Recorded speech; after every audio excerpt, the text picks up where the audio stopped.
Modi government के तीसरे कार्यकाल का पहला budget is here. Finance minister Nirmala Sitharaman अपना 7th बजट पेश कर रही हैं। दिस बजट इज स्पेशल क्योंकि आम चुनाव के ताजा नतीजों के बाद ये पहला बजट है और सरकार की घोषणाओं पर सबकी नजर है। तो देखते हैं इस बजट में देश के युवाओं और महिलाओं के लिए क्या खास है। मेरा नाम है हरीम और आप देख रहे हैं स्विच। इस साल आम चुनाव से पहले विपक्ष ने सरकार को बेरोजगारी झेल रहे युवाओं और महिलाओं के मुद्दे पर घेरा था।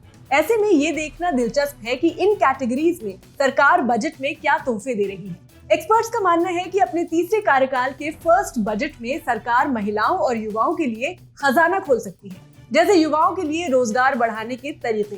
तो महिलाओं को लखपति बनाने की भाजपा की योजना को आगे बढ़ाने के लिए सरकार भारी निवेश भी कर सकती है। तो इन लोगों को सरकार से जो उम्मीदें हैं उनमें क्या क्या होंगी पूरी देखते हैं। महिलाओं के लिए बजट में क्या, महिलाओं के लिए ये बजट कैसे खास है समझने के लिए जानना जरूरी है कि महिलाओं को पिछले बजट में क्या मिला।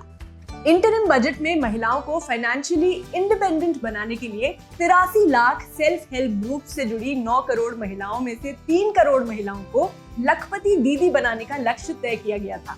इन स्वयं सहायता समूहों से जुड़ी महिलाओं में से 1 करोड़ महिलाओं को लखपति दीदी बनाने में सफलता पहले ही मिल चुकी है।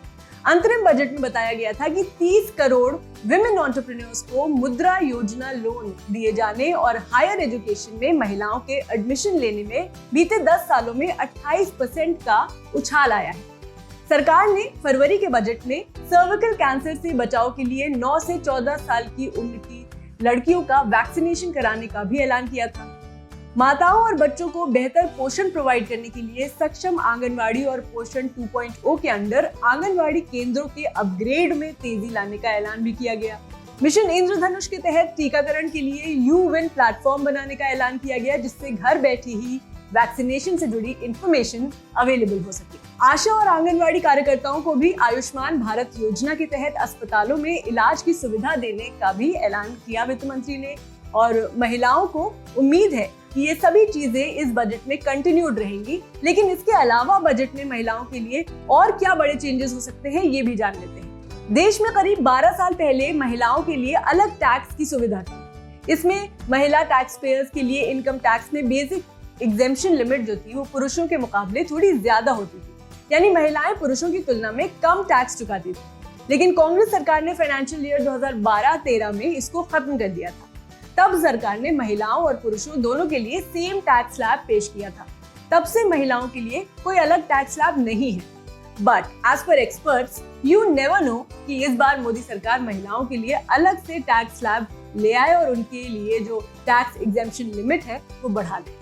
देश में बड़ी संख्या में महिलाएं कपड़ों और हैंडीक्राफ्ट्स इंडस्ट्री से जुड़ी हैं। वो बजट में कपड़े पर टैक्स कम करने की उम्मीद कर रही हैं ताकि इससे जुड़े बिजनेस को बढ़ावा मिले। उनकी दूसरी बड़ी मांग है कि महिलाओं को ज्यादा से ज्यादा बैंकिंग से जोड़ा जाए।